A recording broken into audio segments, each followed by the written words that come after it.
I wanna wish you a Merry Christmas. Ooh. I wanna wish you a Merry Christmas. I wanna wish you a Merry Christmas from the bottom of my heart. Merry Christmas, everyone.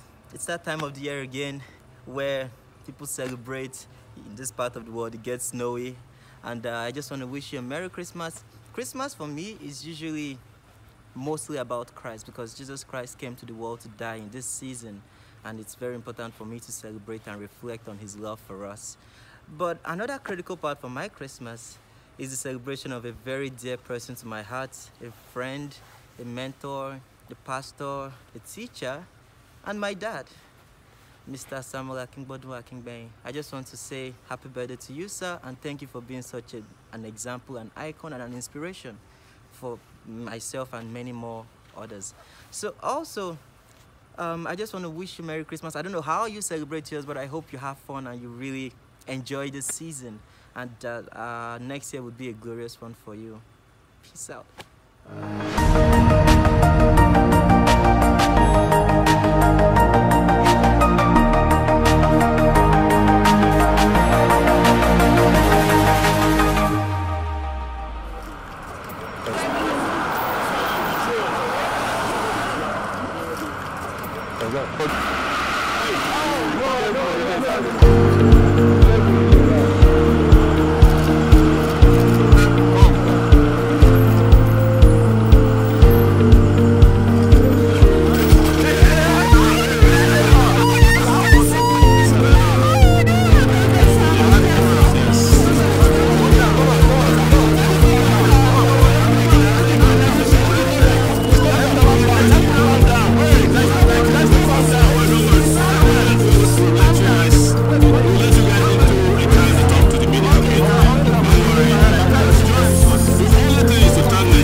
Good day, everyone, and compliments of the season to you.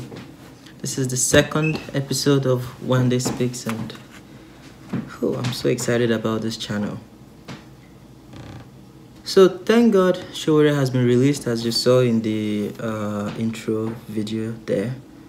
I noticed I didn't say thank the DSS or SSS or the federal government, because the DSS had no business arresting him in the first place, and they released him after disobeying court orders twice. And in fact, their release of him was following Buhari's order for him to be released, which is really problematic when the president doesn't respect the judiciary, when the executive arm rather doesn't respect the judiciary, and we rely on the president for basically everything. No wonder some people like the Punch News actually calls him General Buhari, because he doesn't act like as a democratic president anymore. He acts more like a dictator these days, which is unfortunate. So I took time to listen and read all of the DSS statements. The DSS spokesperson, Mr. Peter Afunaya, I would say he's he's a PR, public relations genius, because he spoke so eloquently. I mean, and all what he said was in defense of the DSS, and it was all about how, you know, they did a good job, and actually praising them for being that they were very responsible to take those actions to, you know, arrest Sowore and all that stuff. And by the way, it wasn't just Sowore that was released. Some other people were also released as well. I can't remember his name. It just escapes me right now. But I think Danusi, whatever. So it happened like that. But the DSS officials were just, the DSS spokesperson, Mr. Peter, was just praising the DSS of how they did a great job, how, you know, they... It was just it was just lies. And honestly, I feel Nigerians are tired of these lies. Because he claimed that Sowore was trying to bring about destability to the Nigerian government, and it was all this fear mongering of how, you know, it's going to bring an end to the Nigerian state as we know it. You know, really, he really exaggerated everything. And honestly, if that is how the Buhari's administration sees opposition and criticism, then we are in trouble, to be honest. Something else is the Buhari's administration, again, they pride themselves over taking responsibility and doing all of what they did with all these issues of Sowore in favor of the Nigerian people and, you know, in the interest of public good. But then they've had so many much more bigger fishes to fry. For instance, in this Buhari's administration, we had the herdsmen crisis. The Buhari's administration to date, I don't think, has declared the herdsmen as terrorists. We don't even hear much about those stories before. But there were lots of massacre. Lots of lives were lost. He was so slow to react. They never went to visit any, you know, to send condolences, to go visit the people, the victims of these attacks. They just really careless and irresponsible administration. Whereas when the Biafrans rose up against him, he declared them as terrorists and, you know, began to really shut them down. And I am not in favor of the Biafrans, by the way. I believe in one Nigeria. However, the job of a leader is to listen to his people. If they say they want to secede, the response should not be shut them down, imprison them, send police with tear gas and all that. The response should be, what do you have to say? Why are they making these agitations? What am I doing wrong on my part? That's how a responsible government should be. Not to just crack down on anything. And that's again why we call him General Buhari, because he's not acting like a democratic leader anymore. We had the Boko Haram issue. We had the, you know, that they kidnapped the Chibok girls. And the issue of corruption. There has been massive corruption in this administration. And they haven't done nothing about it. And they also had the guts to call for a social media ban. That's never even going to happen in Nigeria, I'm sure. Nigerians are not that, you know, docile. But this is what this administration has done. This is how they have failed. But then the only way they can pride themselves and show that they are working is to arrest someone that is actually that is holding them accountable. And the reason why Sowore's role is very important in Nigeria is because Nigeria is really, like, the situation of Nigeria keeps getting bleaker and darker and more scary by the day. And there's really no institution to trust. The media has not done a good job when it comes to reporting Nigeria's issues. It seems like even the media establishment, the mainstream media, is like bought and paid for by some of these cabals. And this is evidence of this is in the fact that they always have this proclivity to always defend those in power. Like when issues like this break out, their inclination is usually to, you know, the kinds of questions they ask, their reactions and everything is in defense of some of the cabals we're talking about and the administration as we see it. I mean, there are exceptions, like Punch News that called Buhari general and not president because he's acting like a dictator. I mean, there's some of these exceptions, but generally that's what we see. The security agencies, the police, nobody in Nigeria has ever seen police as their friend before. Because right from time, we've known that they don't have the people's interest at heart. Except you have a bribe for them, right? The police is not helping the people. The DSS or whatever they call themselves. It's actually SSS by the Constitution. And them changing their name to DSS, for me, is problematic. Because that sort of, it's non-constitutional in my mind. I mean, any person, any lawyer or someone who's more in tune with legal issues like this could correct me if I'm wrong. But then they also act in defiance of court orders. And they've had this track record of arresting journalists, seizing people who are speaking up against the government. So I see them as the thugs of the government. the DSS, in my mind, is actually the thugs of this Buhari administration.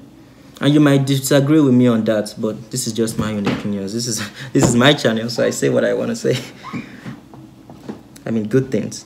The judiciary system. Femi Falana actually said the other day, I watched this in his video, he said that the judiciary system is not even the hope of the elites anymore. The common men have never had hope. I mean, how many people can actually afford, like an average Nigerian, most of them can't afford to actually hire lawyers and, you know, make use of the judiciary system. At least this was how Mr. Femi Falana explained, because they'll be like, God day, you know, when problems arise, just like God day. But the elites, they are the ones who usually use this, the judiciary system to help sort out their issues. But when if a prominent lawyer like Mr. Femi Falana could not even navigate, because the judge was actually defending the government, the judge was actually in favor and trying to get Mr. Sowore arrested again, like with the way everything played out. So like even the judiciary system is not working for the people. The electoral system, are you kidding me? Do they even count votes? I don't know. That's why many people don't even go out to vote, because it's either it's rigged, you know, thugs come to snatch ballot boxes. The INEC usually has its own, you know, shadiness going on as well. So and the religious institutions, oh my goodness, speaking of religious institutions, you know, one of the major reasons why people trusted the Buhari's administration and government, at least the first time they ran for the election, was because of the halo effect of his vice president, in person of Mr. Yemi Osinbajo. This man is a lawyer by profession. He is a professor of law. He is a senior advocate of Nigeria, SAN. That's the most, I think the highest and most reputable title bestowed to a lawyer. He is all those things. And of all, he's also a pastor. A high-ranking pastor in the Redeemed Christian Church of God, RCCG. And this is not me trying to bash religion, because I'm actually a Christian myself. And fortunately, I attend a parish of RCCG, at least now, here where I am.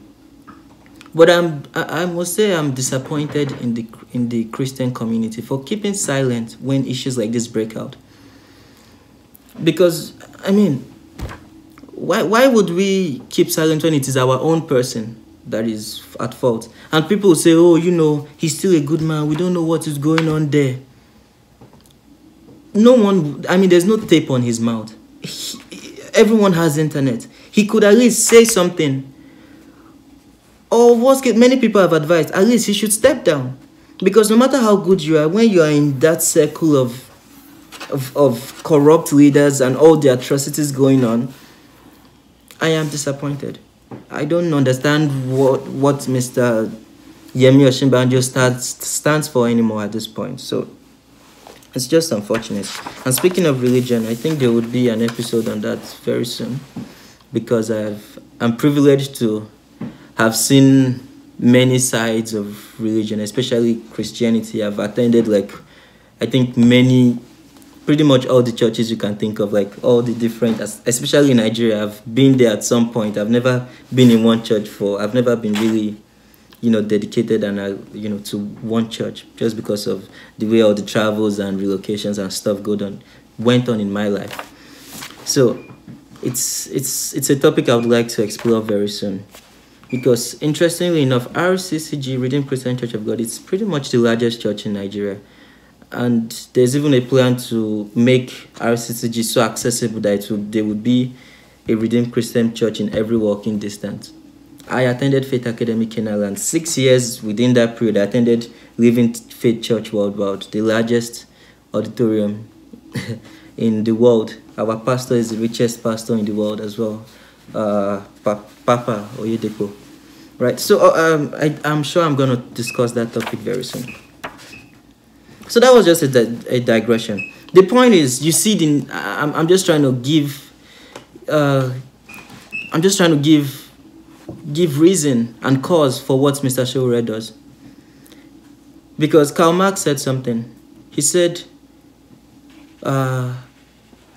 from time, philosophers have always interpreted the world. Philosophers have interpreted the world.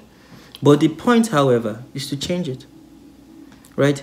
That's why we are calling for this change. And when we say revolution, again, it's not always about bloodshed. It's all about just a change.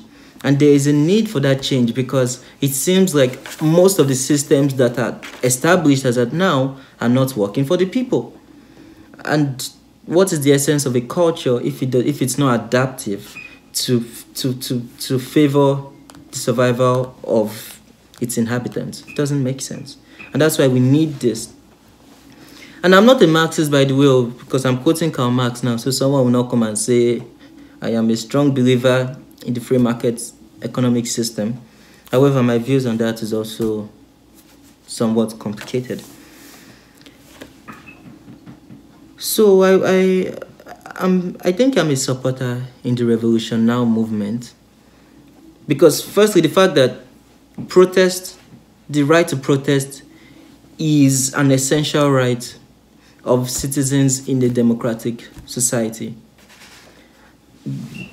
And it's not just because we just want to make noise and we just want to, be rebellious and to question authority. No, it's essential because power corrupts. And absolute power corrupts absolutely. And when those in authority are not held and accountable, it is definitely going to get... No matter how humble, how perfect, how gentle and meek a leader is, once a leader is not held accountable, once a leader is left, people absolutely trust and, they just love him and everything like that, the leader is definitely... That's going to lead to a downfall. Because that's just the nature of humans. Humans are just like that. That's why we need to keep them accountable. We need to question them. We need to call them out. I watched the whole thing going on in the US right now. President Trump has actually been, at least they voted impeachment, like he's currently been impeached, at least in the House of Representatives. And that's very interesting. I mean, I'm not in the US, so I can't really speak for the general average US citizen. But the fact that the president, if he made a mistake, he has to answer to them. And we all know Donald Trump has really outdone himself. And the people actually can call him out and impeach him, and he would go back to his house. He would go back to where he came from, and they'll vote someone else that would work for them. That is how leadership is, because leadership is all about service. And you're serving the people. They are not your slaves.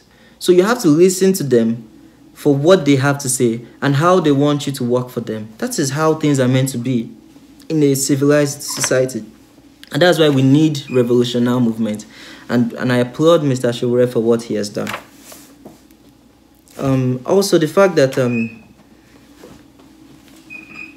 again, opposition and criticism is necessary for checks and balances to keep the government working for the people and to prevent leaders from becoming, authoritarians or tyrants.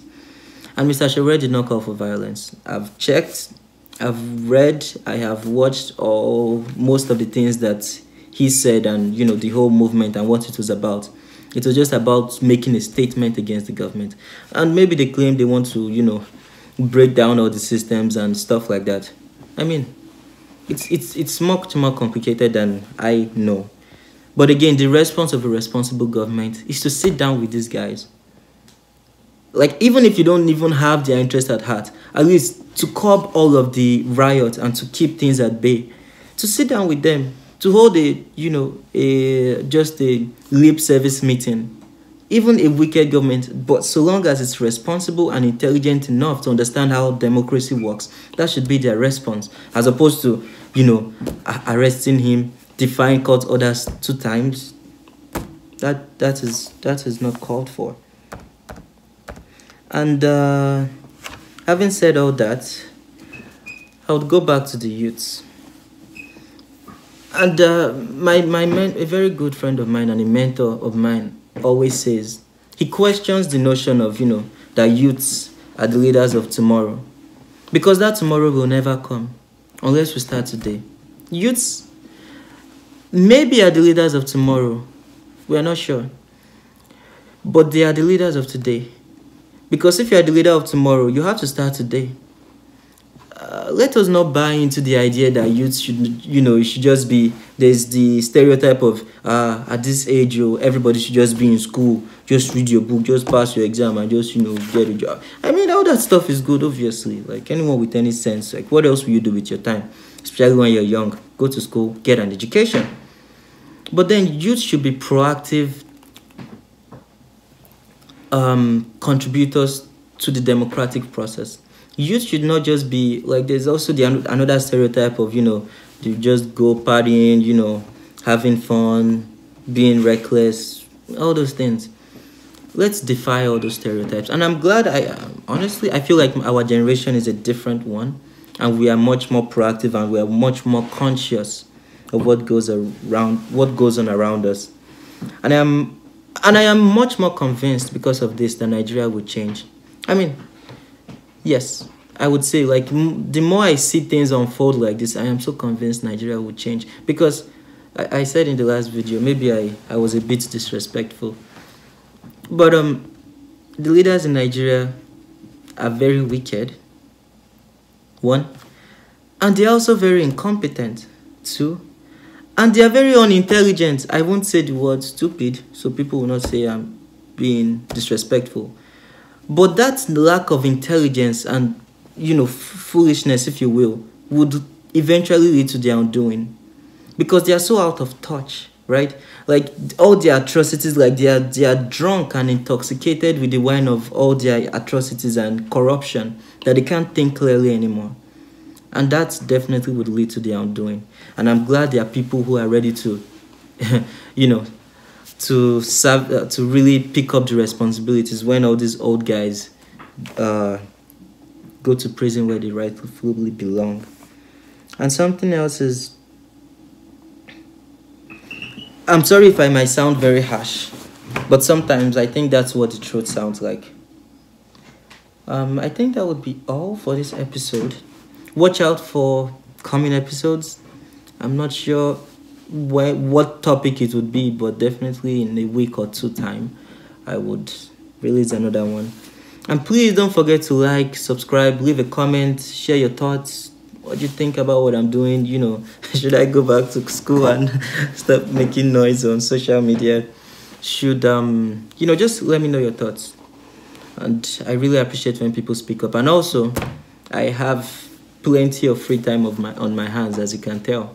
So if you need me to speak somewhere, you need me to, attend a debate, to lead a workshop on some topics that you can tell that I'm interested in, sort of, such as leadership, youth engagement, education, politics, business, all those things, feel free to, reach out. I'm open to help out and share my thoughts and ideas anywhere and anyhow you might need that. So thank you very much, and have a Merry Christmas and a prosperous New Year in advance. Thank you. Bye-bye.